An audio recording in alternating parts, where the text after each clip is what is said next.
my salita. So, how to anticipate debtors, differences.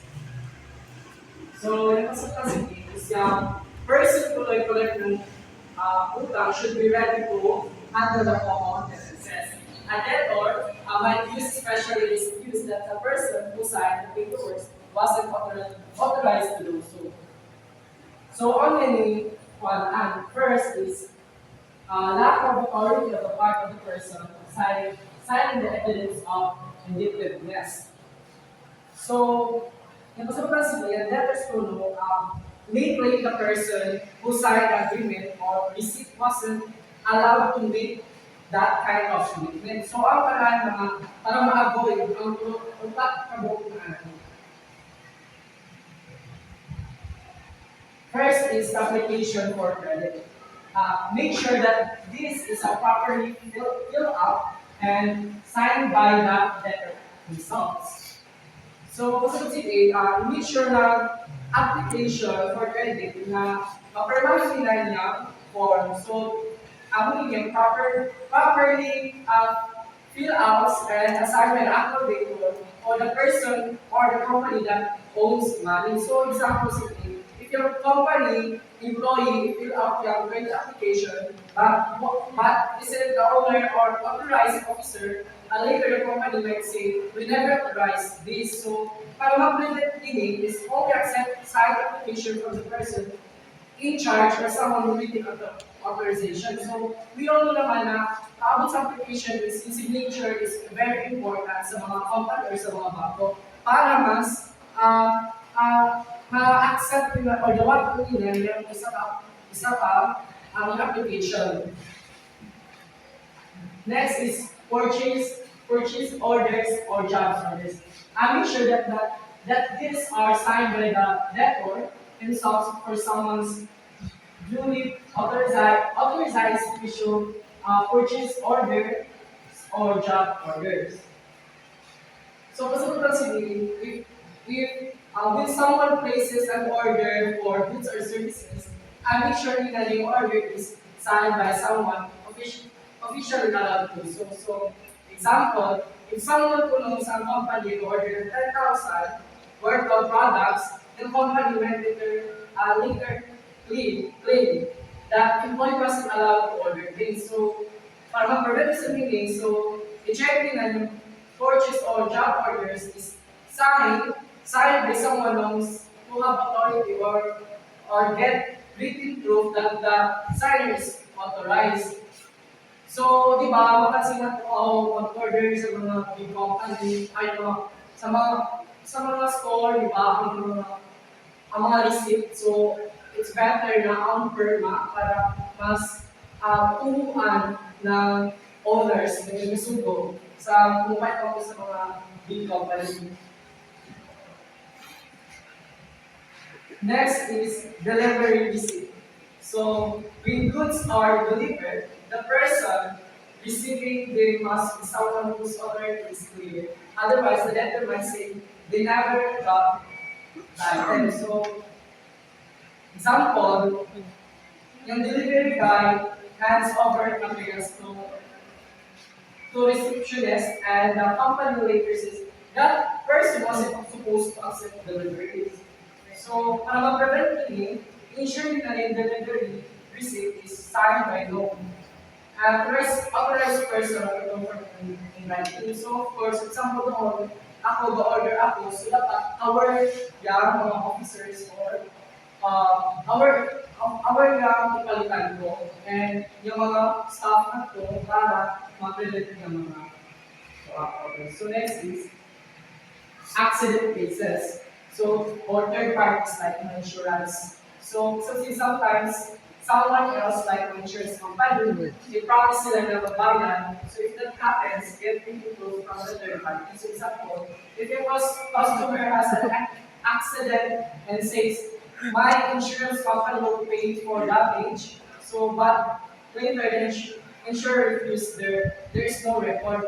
So, for example, doon yung accident, tapos dalawa ko na yung insurance at tayo ng company will buy ko ng insurance, which is ang budget record ko. So, para ma-prevent ko, mag-ask ko sa mga insurance company or any third party para magkalaan ko ng legal statement saying that na kaya nila cover ng cost.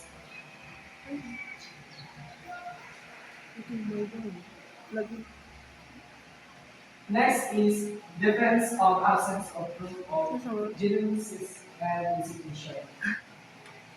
So yung possibility niyan, debtor might claim the document is not really not genuine or that they never actually signed or agreed to it, not executed.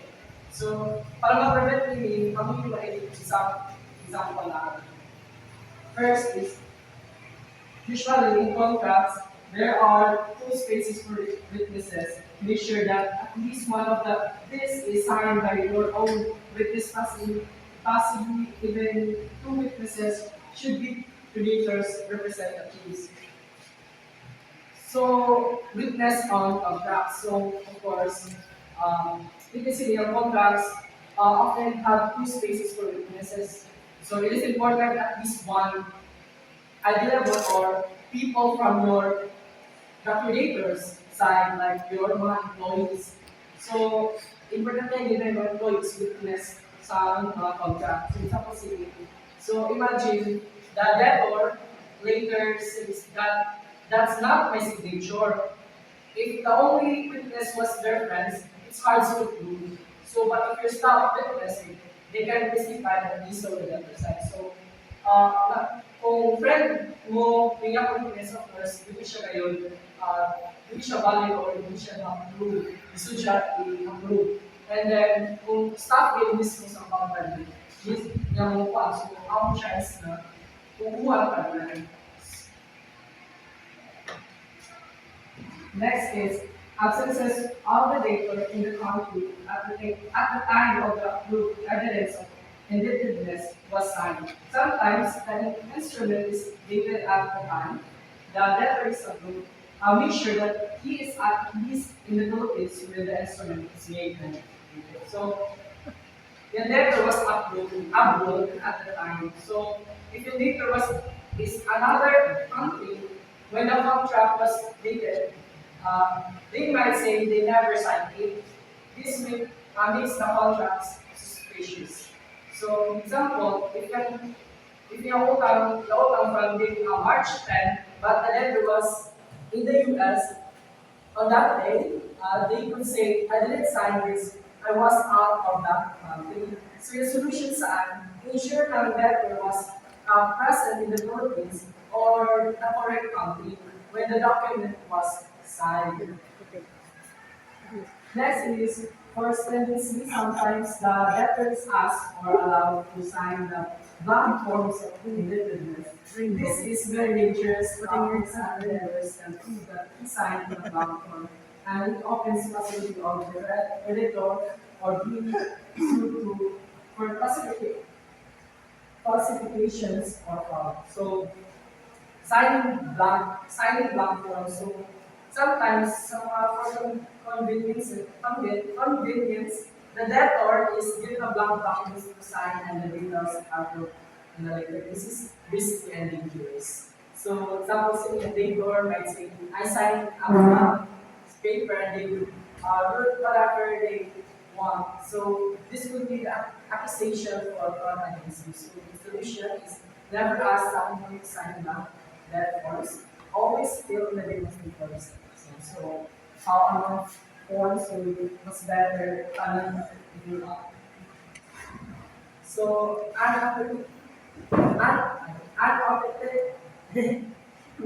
unauthenticated instrument.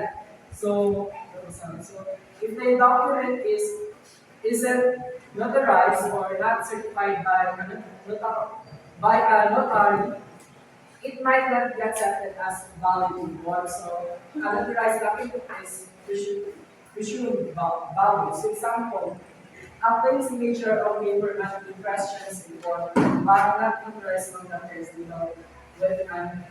and helps prove its genuine. Solution always an important in the conversation. So, kapag sa pwede kong silakas na ito, di ba? Lumagawa attorney a government school na respeto ng notary yung form in case matawag kita, hindi nila lang sa mga. So, evidence na rin ang pagbo.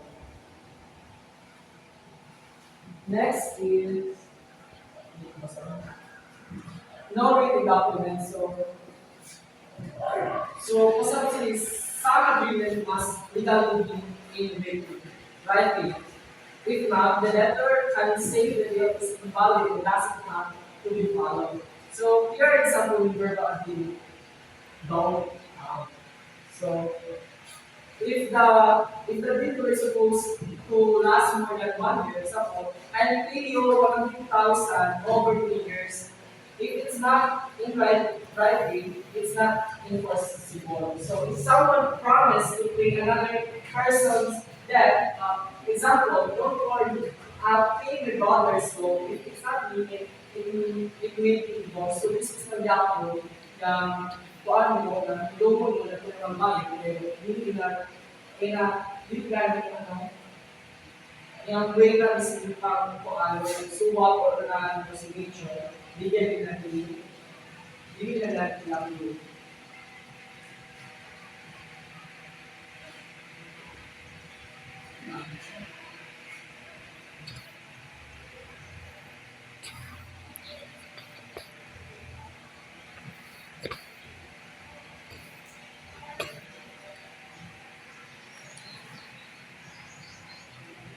Okay.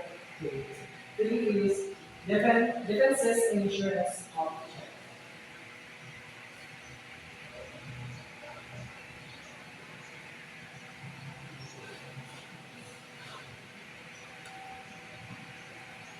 You got the engine.